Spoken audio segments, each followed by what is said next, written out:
Ciri-ciri motor bekas jatuh atau kecelakaan.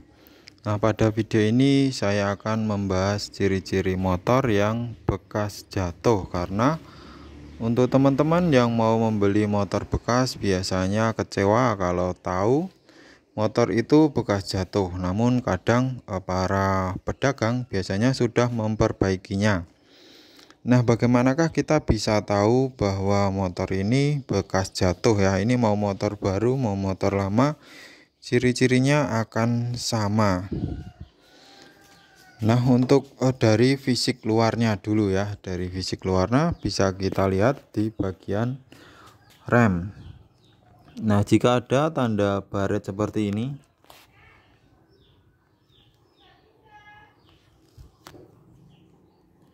nah ini ya kelihatan ya, dia tidak mentul, tidak bulat seperti barunya. Kemudian di sini juga ada baret ya, tentunya ini sangat-sangat kelihatan kalau bekas jatuh. Dia bekas jatuh ke kanan. Nah, dari spion biasanya walaupun diganti tidak bisa semuanya teman-teman ya. Biasanya misalnya ini diganti biar nggak kelihatan, ini diganti. Namun kadang ada yang kelewatan, spion tidak diganti. Kemudian di sini biasanya ada jalunya juga kegores, pasti ada bekas goresan. Nah, kemudian ke bagian belakang ya, biasanya di bagian sini juga ada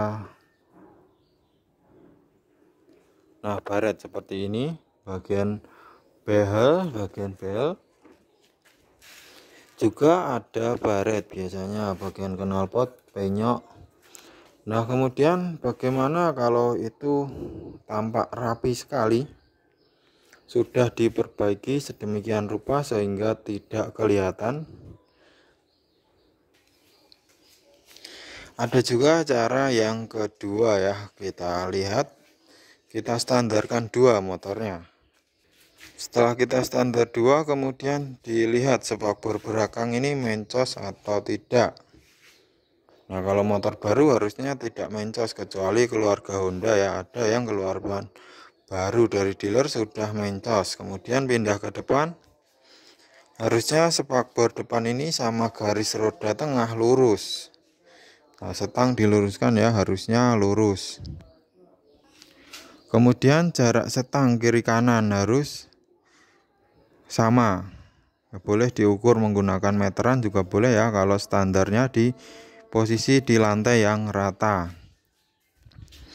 Nah, kalau setangnya ada yang miring satu berarti ya bekas jatuh. Kemudian ini kan secara visualnya, kemudian secara prakteknya, untuk mengetahui motor ini bekas jatuh atau tidak, caranya seperti dikendarai saja teman-teman ya. Jadi misalnya teman-teman mau membeli motor PCX misalnya ya, teman-teman nyoba dulu, punya temannya atau tetangga, dirasakan cara berkendara itu, setangnya dilepas seperti apa rasanya. Nah, nanti itu dibandingkan dengan yang mau dibeli.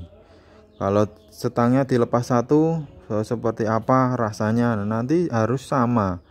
Nah, kalau dilepas satu setangnya kok rasanya belok ke kiri atau ke kanan, biasanya segitiganya sudah kena. Nah, itu ciri-ciri bekas laka parah. Namun juga kadang ada yang bekas laka parah ya, dan diservis di bengkel yang bagus. Nah, di situ tidak akan terasa. Nah, untuk mengetahuinya pernah diservis segitiganya atau tidak, biasanya di sini baut ini ada markingnya. Nah, di sini biasanya pokoknya bautnya ini ada marking. Intinya bautnya masih bagus, belum pernah dibongkar, itu berarti belum pernah diservis. Kalau sudah baut yang di atas ini kok ada bekas kunci, berarti sudah pernah diservis. Antara lain ya, bisa juga servis segitiga atau servis bagian shock. Namun kalau motor baru saya rasa tidak ya, untuk servis shock itu sangat jauh kerusakannya.